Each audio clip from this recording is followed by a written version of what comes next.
Hello and welcome back to another episode of Easy Online German Video Trainings.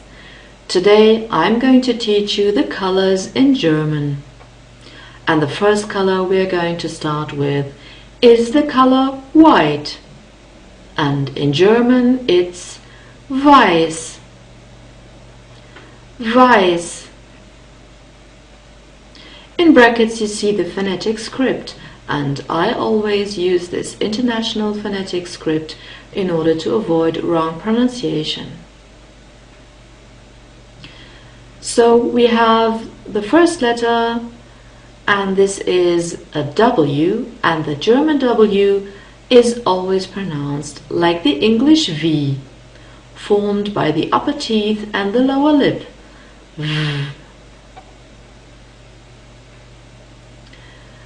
We have the letter combination E and I, or as we say in German, E and I, and this is one of the German diphthongs, pronounced I.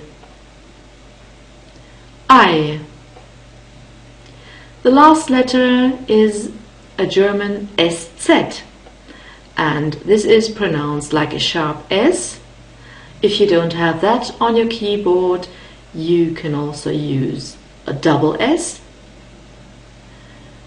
but we use SZ when we have long vowels or diphthongs, because diphthongs also belong to the long vowels.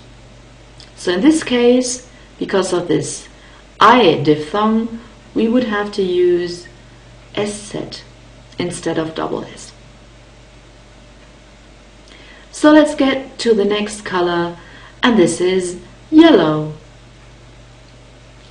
Yellow, and in German it's gelb. Gelb.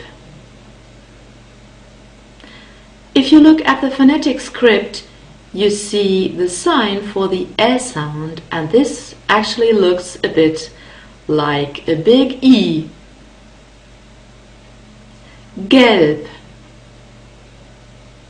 The last letter is a B, but I am sure that you have heard that I have pronounced it like a P. And this also has a reason, because it is at the end of the word. And if the B is at the end of a word, or if other consonants follow the B, then it's pronounced like a P. Gelb.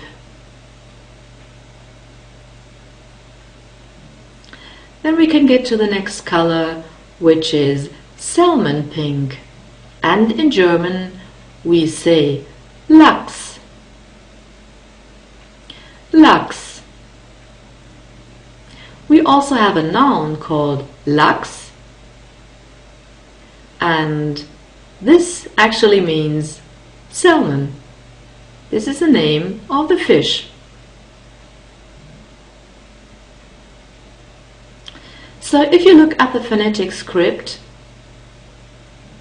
you see that this letter combination C and H is pronounced like a K.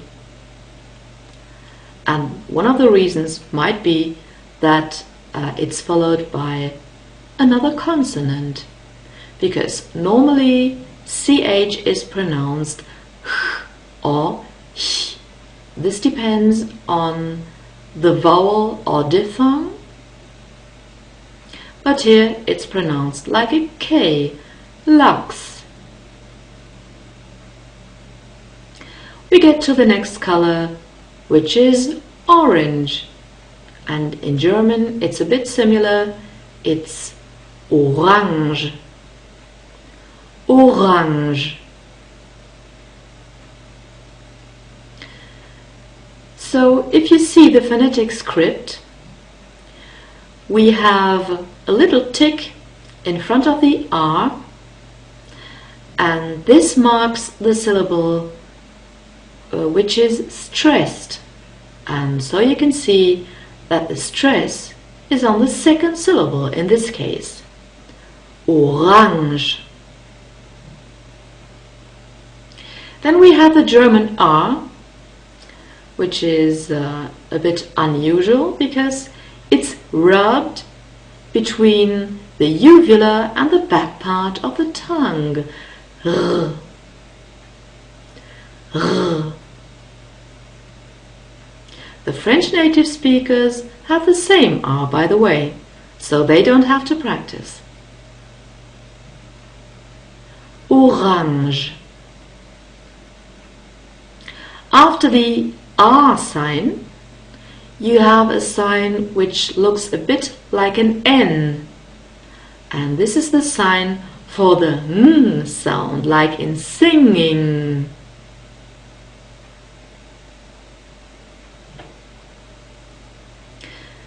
The last sound is a bit unusual for the German language, but this is actually a word taken over from the French language, and so at the end we have this j sound.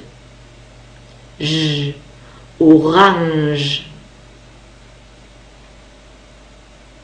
If you come to Germany, you may also hear orange, that people speak a sh sound at the end.